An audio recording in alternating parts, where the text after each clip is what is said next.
Hey, hello, welcome to my live stream for the first time on YouTube.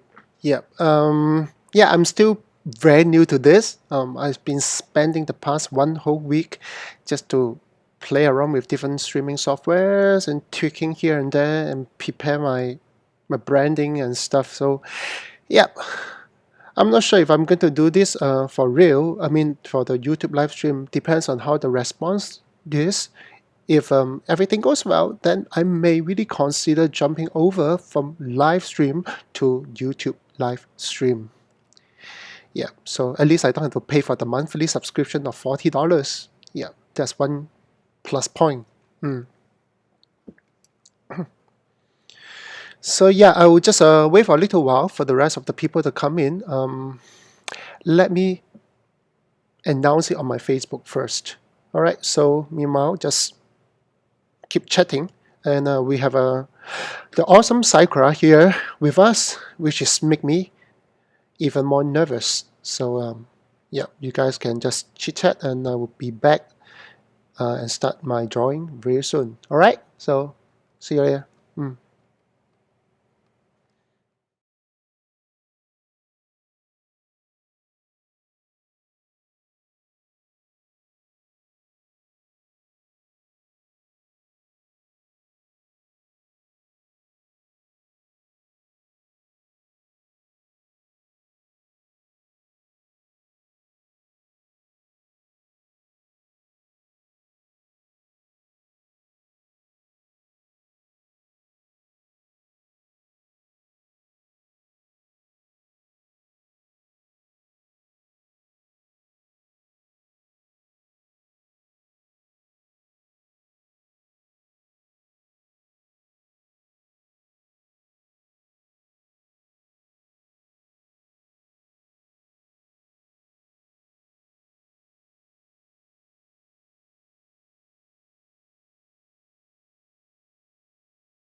Okay, since this is the first time, and since we are still waiting for more people to come in, maybe at the moment, if you have any question to ask me regarding art or anything revolve around art, yeah, you can ask me now. I'll try to answer you.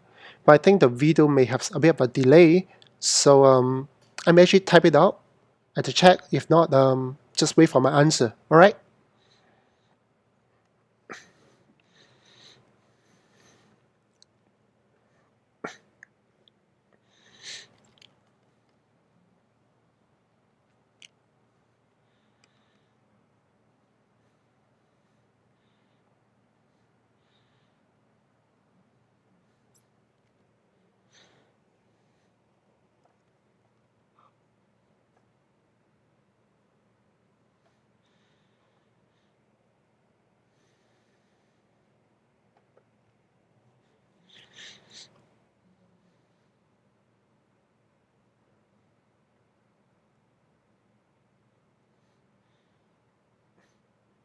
All right. Someone asked me what's my favorite brushes. Yeah. Well, you can see really soon that I'm actually painting on in Corel Painter, I've been using Corel Painter for the past I think 20 years.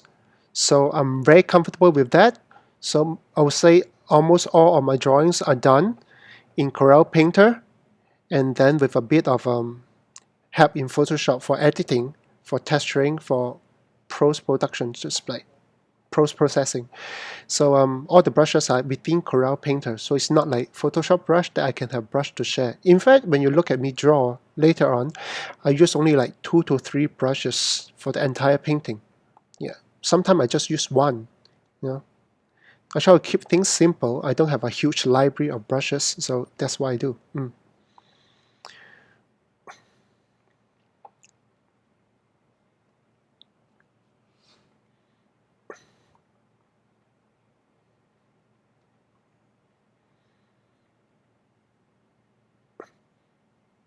Okay, someone asked me that that he says it's a problem drawing, sketching portrait and get the dimension correct. So I assume that you're talking about proportion of the anatomy. If that's the case, well, that's simple. Basically, as I said before, that you can't draw what you don't understand. So spending time doing live drawings, understanding how anatomy work from the theory point of view, which means like first understand from the theory how does bone look like and how does muscle look like on the bones and how does skin look like wrapping around the bones and muscles, and then do more live drawings and then observe the reality how does a muscle deforms in different poses. And with that in mind, then you have a much better visual library for you to implement it when you draw. Yeah.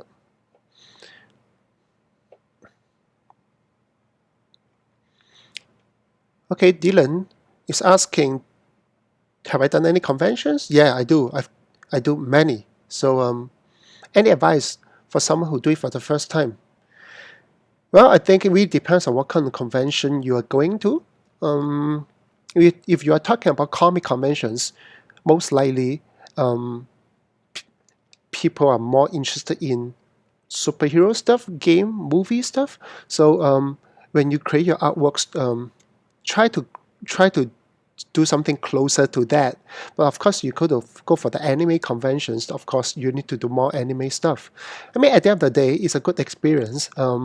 It's not so much about just selling stuff. It's also a good way to connect with your fans and just to shake hands with them and just have a chat with them to make everything more real. And I've been doing that for the past, I would say, past 10 years. I do mostly San Diego Comic Con and then New York Comic Con and then other smaller conventions around the world.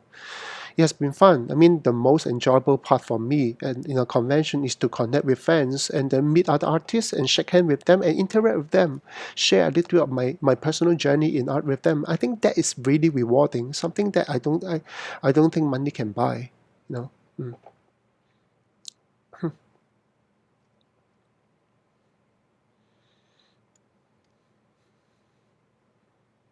Okay, someone asked me, is it necessary to draw with a Cintiq as a pro artist? Okay, the funny thing is that I don't draw with a Cintiq. I have some in my office, in my studio, but I've been using my faithful Intuos 3. That's what I use.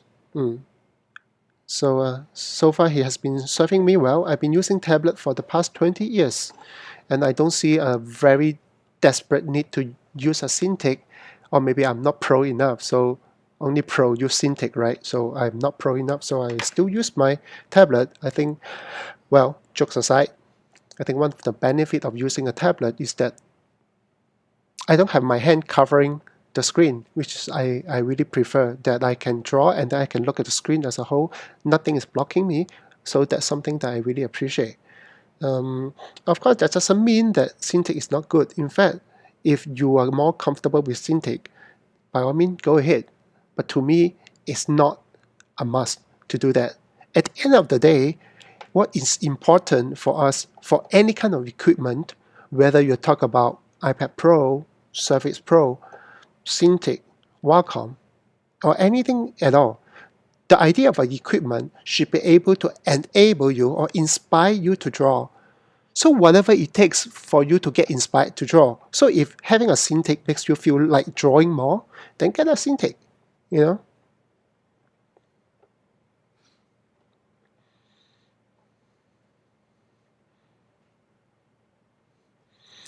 Okay, let me check how many people are watching now. Well, all right, I have 50 of you. Not too bad for the first time. I think it will take some time for people to convert, or at least to try out my live stream on YouTube. So I'll just carry on with my drawing today. It's not exactly a serious kind of drawing. I mean, I'm still using this as a test. So yeah, so I will see what I can do. Today I'm going to draw Siren, Naga Siren from Dota 2. It's a series of a Dota portrait I've been doing, and I think it's about time to draw a new one. So he goes for the Naga Siren. So I have a bit of a reference here, just a screen capture from the Dota in-game to give a bit of a design reference for that. All right, and then I will start. Oh, sorry, I forgot to switch to the screen. So yeah, I have a bit of reference from a screen capture from Dota in-game, and this will serve as a visual reference for the design of the character. That should be it. And then we can start.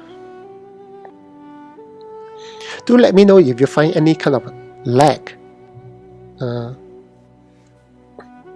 in my stream, so I can do some adjustment.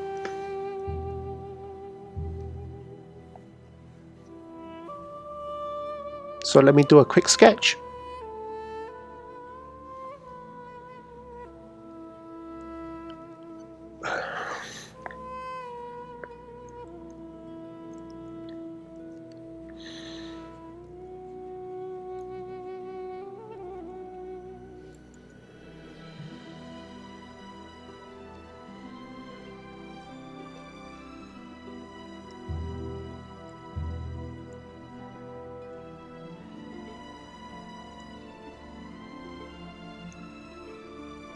There's some funny dots appear. Strange.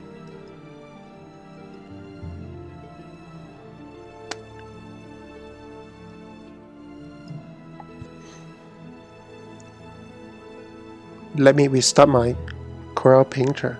I hope it's not a major issue.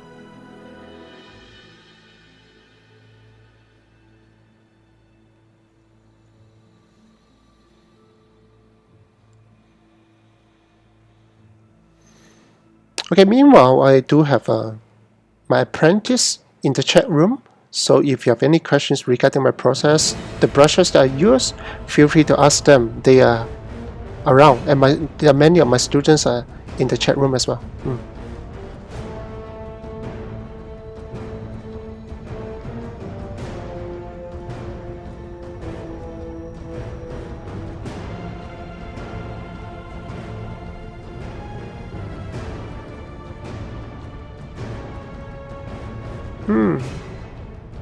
Some funny dots.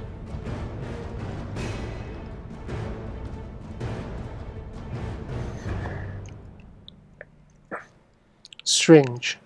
Okay, I tell you what, I will just go with the sketch, a rough sketch I did previously. Like I took about 5 minutes to do this. I think I can just paint from here.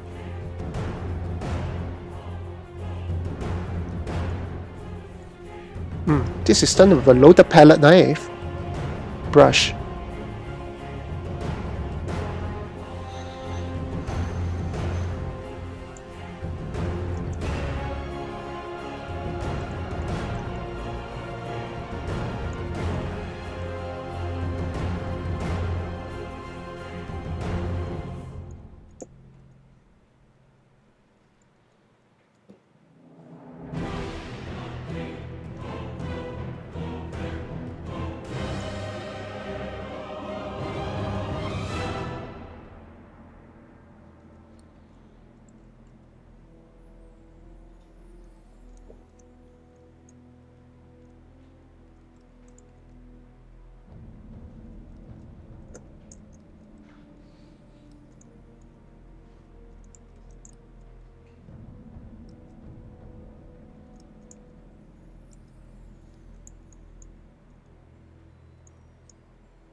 So basically I'm just spending time building up the basic volume of the image of the character. Just focus on the general values based on my lighting setup, which is a weak front light and a strong backlight later on. So now I'm just painting the front light.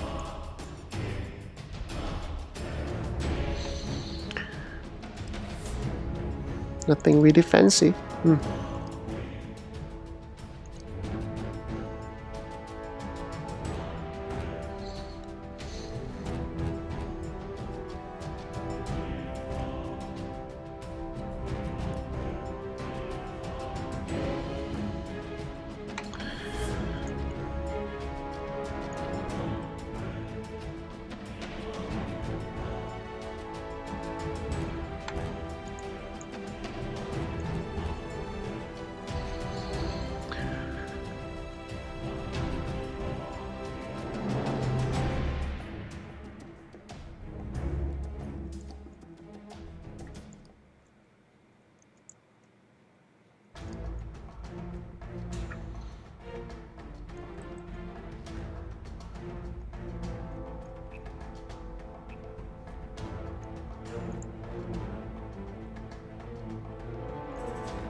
Yeah, if you guys have any problem or any questions about my process, feel free to ask, and my students and my apprentice are here to answer your questions.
Okay, so this is the quick value based painting of Naga Yeah, there's still quite a lot of things to tweak, but this is generally how it looks like from the value points of view. There will be some enhancement here and there to make sure the image pop much better, and there are a lot more details to work out. So this is the quick painting, which is like, let's see how much time does it take. I have no idea how to count. Let me check. Yeah, it's 1 hour plus 1 hour. Yeah, for this. Okay, so I'm going to take a short break, and then I'll come back and probably paint a little bit more before I end the stream. All right. So yeah, so it'll be 5 minutes break. Thank you.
Alright, so welcome back to my live stream. Yeah, hope you had a good break.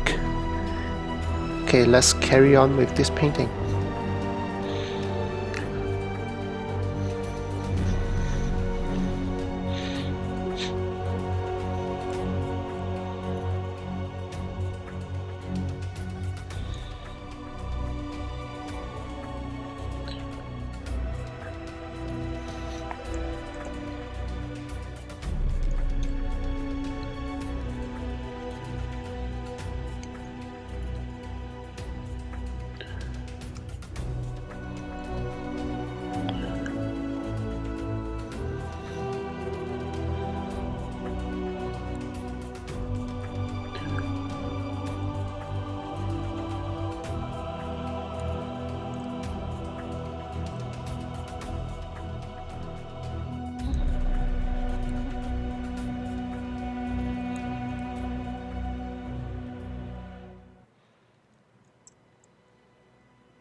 Alright, so I'm kind of done for the grayscale part. So yeah, so this is what I usually do when I decided to paint without sketch. This is called the volumetric painting. So I paint with just pure volume by using just values, means grayscale. And why would I choose such process over, for example, the more linear like sketch, flat and coloring process? I think that this looks a bit more organic.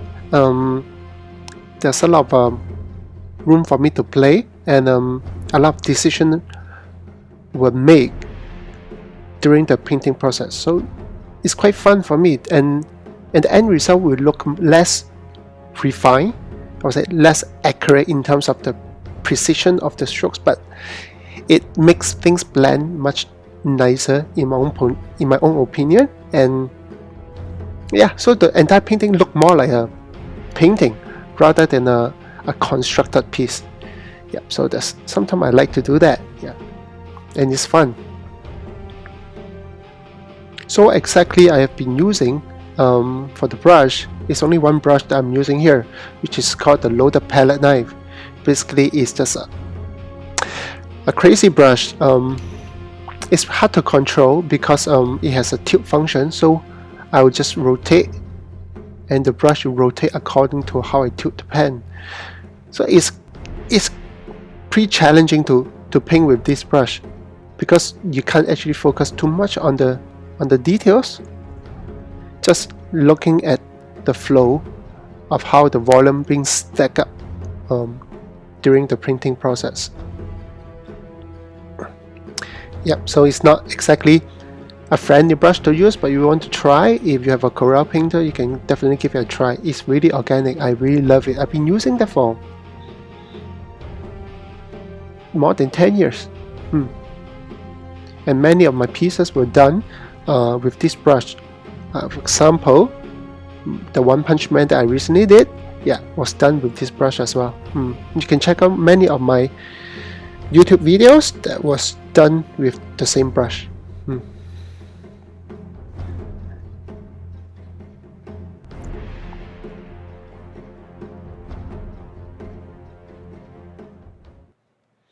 Alright, so that will be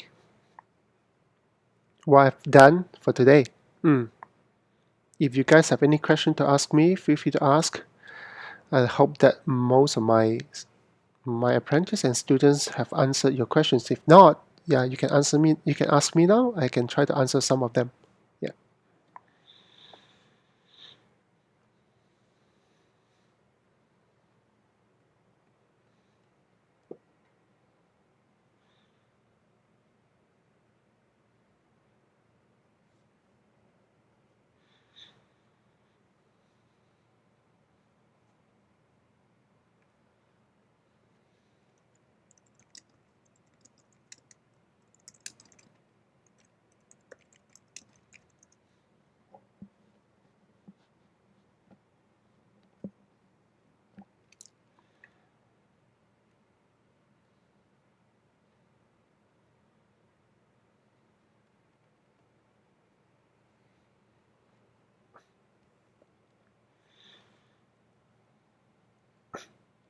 Will I make more live streams on YouTube?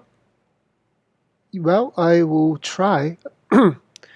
As I say, this is a new platform for me, so it will take a while for people to get notice of this new channel, and it will take a while for people to migrate from my live stream to YouTube. So it really depends on whether is it beneficial for the viewers. I mean, like you guys, do you think it's more enjoyable to watch on YouTube, or you still prefer the live stream? I'm still open to the idea, but I would say that, well, at least it's a good platform. In the past, YouTube did not offer such service, so I did not even consider that. But now they do allow live stream, so I would like to at least test it out and see if it's working better. For me, I like it. The streaming software is more interesting, more elaborate, and the quality of the stream seems to be better in terms of the consistency, and it doesn't feel like the lag is unbearable. Sometimes on live stream it can be difficult for some of you guys to watch it.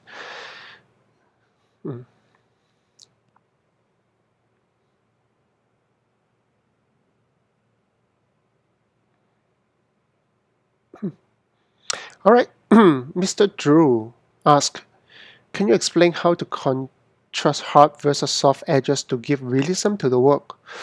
Well, it's a much bigger question than what you asked. Actually, it's not just about, okay, firstly, you need to understand what makes something harsh, what makes something soft, how to actually consider when to use a soft edge, when to use a hard edge. Basically, it boils down to, well, just look at, don't look at details, look at the volume wise. Basically, it all defined by the lighting quality. So if your harsh spotlight casting on the object, it will form the shadow with harsh, hard edges. So when you have a very diffuse lighting, for example, a soft box, a cloudy sky, those are soft lighting. So soft lighting will, or so-called the diffuse lighting, will create soft edge shadows. Of course, when I talk to my students about lighting, the first statement that I make is that never use the word shadow. Never look at shadow as an object, because shadow is not an object. Shadow is basically means the lack of light. So whenever you see a shadow area or darker values that so-called represent the shadow, but it's not black. So basically it means that some light has get in. So in my teaching with my students, I don't really focus on the word shadow, but or at least when you paint, your mindset should be adding more light or reduce light. So basically the process is adding light or reduce light. That's it. Don't think of the way of adding shadows, because I don't paint it that way. In that case, that would be confusing. So just remember, paint less light or paint more light. But how do you actually understand where to paint more light or less light? That is pretty much based on your observation and your understanding of reality, which means you need to spend a great deal of time looking at reality and think of how things work until your mind form a good perception of how the tonal value look like for different kind of objects with different materials, and then you can paint something more accurately. So it's the theory.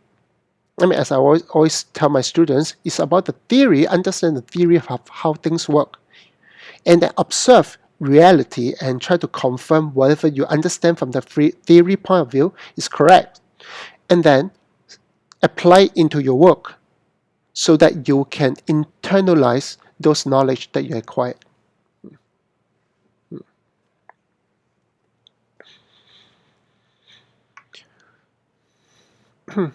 Okay, someone asked me what's the most effective way to practice anatomy.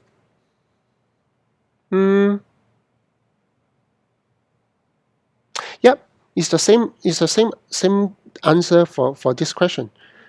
First, understand how, in theory, how does anatomy work. So basically, you need to study anatomy from the inside out, which means from bones to muscles and then to skin.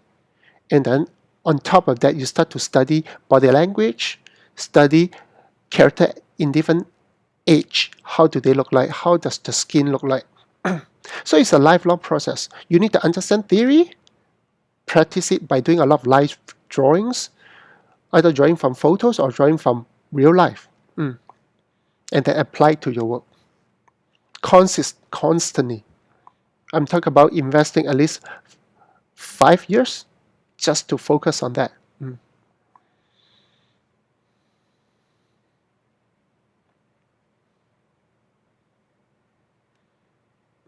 Okay, someone asked me, what do I do when my art can't be that quality that I want? So basically what you are trying to ask is that, what if I can't get to the quality that I want in my art? Well, there are many reasons. I think one of the more obvious reasons is that you set your expectation too high for yourself. I mean, we all need to set high expectation, but if you set the expectation way too high for you to attain at this point of time, that will discourage you. So you need to understand art takes time to grow, one step at a time. So every time you draw something new, make sure that you learn something from it. Don't just keep drawing the same thing over and over again. Draw something that will challenge you, will make you feel uncomfortable, and then, of course, I'm not talking about like something that's way too high for you to achieve, but something slightly different from your usual process, something slightly different from the subject matter that you used to draw. And do that, and every time you try something a little bit more challenging, you learn something from it. Of course, you need to understand that nowadays, when you look at internet, it was flooded with awesome artworks. Sometimes, or most of the time, from people that were younger than you. And you feel discouraged because you are much older than them, but you don't draw as good as them. But you do understand that people invest much more time in their craft when you are spending time not working or spending time investing in something else in your life. For example, gaming, having fun outside. Many of us, when we're young, we spend time just to draw, just to learn. So it doesn't matter where you start. I think it matters more how you continue to grow in this area. And you need to invest your time. There's no other way. But invest smartly. Don't just draw something repetitively. Try to do something different every time you draw something new. Yeah.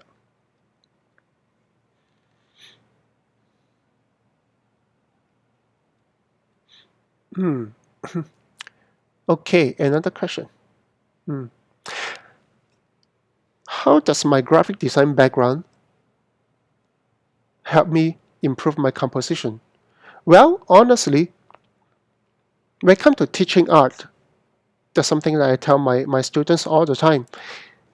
The hardest thing to teach in art is not technique, it's about aesthetics. It's about how to make something look good based on your own personal taste. And that's not something that I can just teach. I can guide you through how to look at stuff, but eventually you need to understand what makes something look appealing to you and crack it down, like break it down and understand what exactly make you like certain things. Simple things, for example, you buy a t-shirt, you spend money on the t-shirt, but have you ever wondered why exactly you would like to choose this piece of t-shirt compared to the one next to it? What exactly so appealing to this t-shirt that you want to buy it? What about the design? What about the color palette? What exactly so interesting about the color palette? Try to understand it, break it down from composition, lighting, colors, perspective, all these fundamentals. So you understand the reason why you buy certain t-shirt or buy this particular t-shirt because of a certain reason. And that will help you understand more about your personal aesthetics and slowly improve from it. Of course, when it comes to composition, the best way for me to learn, which I also advise my students, is to actually learn photography. You need to understand that when we draw, we don't actually draw from our eyes, through our eyes. We draw it through our camera lens. Which means when you draw something, for example, when you draw a piece of environment art, you can choose a wide angle lens. You can even choose a fisheye lens to draw. And that's not something that your eye can see. It's something that you can only see through a camera lens. So, and the best and the cool thing about learning photography is that photography is confined within a rectangle or a square, if you use Instagram. A rectangle. Same thing for artworks. How to actually frame that piece of work, what you should include into the piece of work and what you should exclude it. That decision is composition.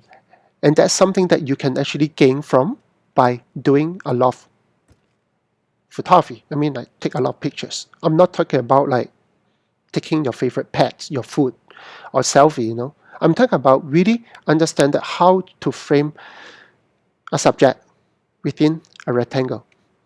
Yeah. Mm.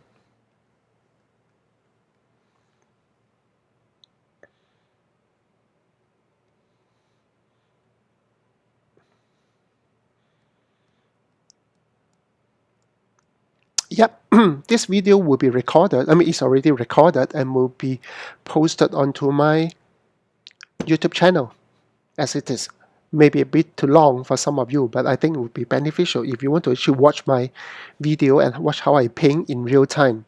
Sometimes I find that watching speed up videos, like time-lapse video, it looks cool. I mean, it looks magical that you can create something within like 10 to 15 minutes. But it doesn't really reflect the actual time that we invested in our art and the decision that we make along the way when we paint. So I think that sometimes it's good to actually watch a full video and see how an artist create a piece of work from scratch in real time. Yeah.